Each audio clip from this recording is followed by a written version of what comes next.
Okay, so when you breathe in through your nose, it's releasing a lot of those toxins out of your body, and it's allowing you to relax and to calm down and to increase some of those positive chemicals that you're needing, serotonin, right? Okay, leveling you out. Okay, I have a new one.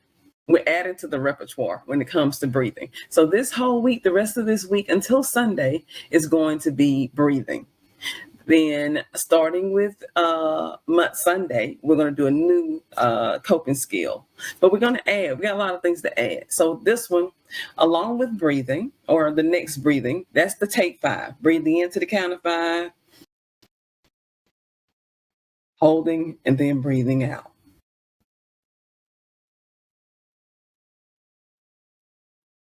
Right? The next one is breathe in. And you breathe in this time.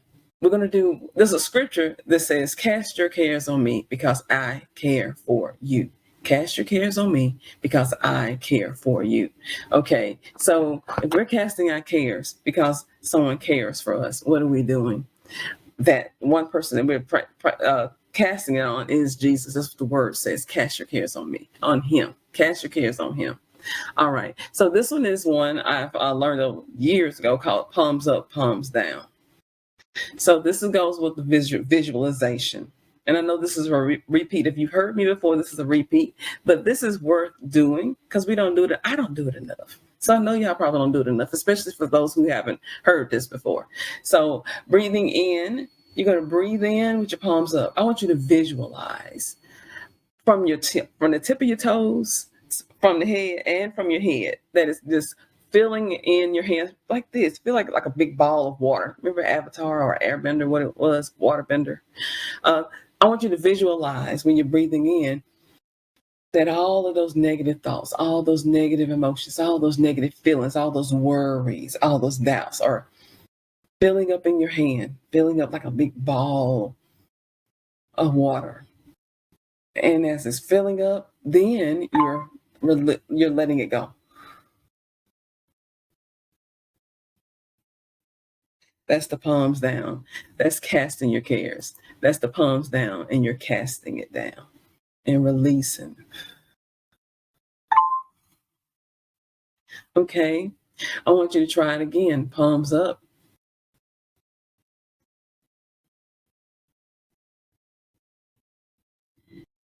And then palms down, casting those cares and releasing. Okay, and that's something I want you to do each time that you're stressed out, each time that you're worried. And when we're casting our cares, a lot of times we'll have our Christianese, as I call it. We'll have our Christianese. We'll have the scriptures. We're trying to believe. I'm not being facetious. We are trying to believe God, but we're worried about something: family, health, our children, various things. Worried about something that's legitimate, a bill we don't have enough money for. So many things that we all have. Okay. Sometimes it's hard. We have those. We're trying to believe God. We're trying to have faith. We're trying to, gut it out and we're going to get it done. Right. But life happens and we're trying to go through, we're going through some things. So being able to take a moment, take a step back and relax, find a spot. So just give yourself 15 minutes to do some deep breathing, some take 5. And then not only that, find a spot where you can allow yourself time to do some visualization and deep breathing. Yes, a scripture. How about devotion in the morning times? Sometimes it's hard for us to go to sleep. If you can't sleep anyway, so just go on and get up. Get up and go ahead on, maybe read a scripture, pray, do the palms up, palms down. And yes, this works with more than anxiety. It works when you are depressed. It works in grief and loss. I remember, and I've told the story, so people who know me, they already know this, but I'm going to share it anyway. I remember when my mom had passed and I was struggling. And trying to fight to have faith.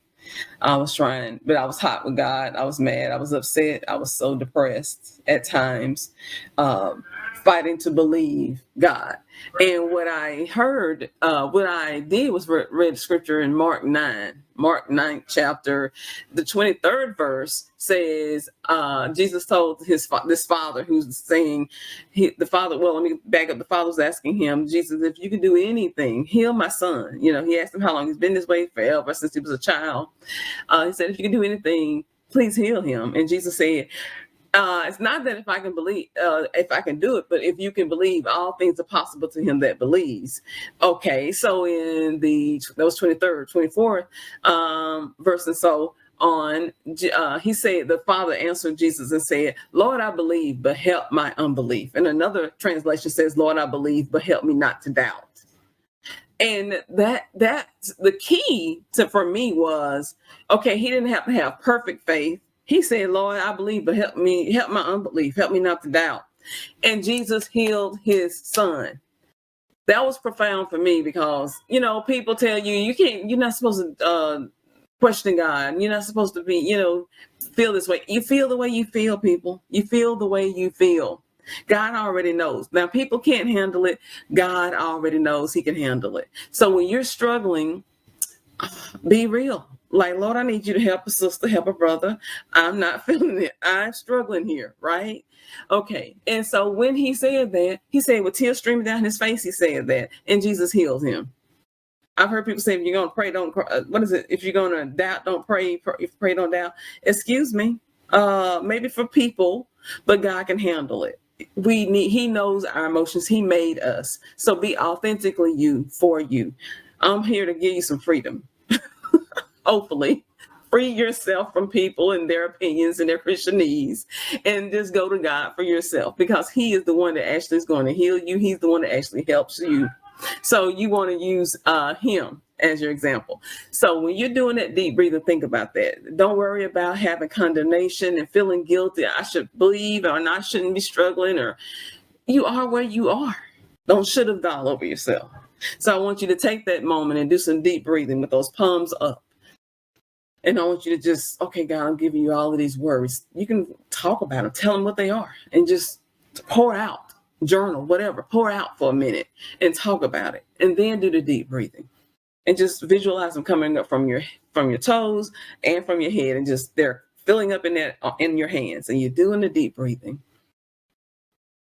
And they're filling up, and then, God, I'm releasing it. I'm letting it go. I'm letting it go. I'm casting this care on you because you care for me.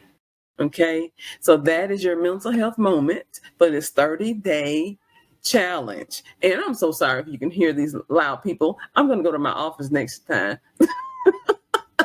But that is life. It's life. I want you to hopefully enjoy this tidbit. And tomorrow we're going to do another one. And we're going to add to our repertoire. And I promise you, this will work if you work it.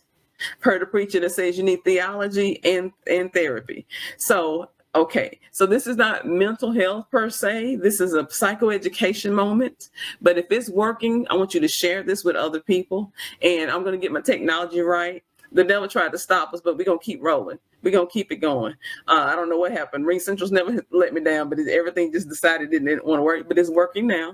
I'm going to post this to my Facebook. So I hope you get on there with Balanced Living Counseling Services, as well as the page, the True Understanding Ministries page. You can go to www.trueunderstandingministries.org and make a donation, or you can go to Balanced Living Counseling Services, our parent ministry of under True Understanding Ministries, and that's at balancedlivingcounseling.org. And I'll see you tomorrow at 7. And I thank you. I am excited. Thank you. Thank you.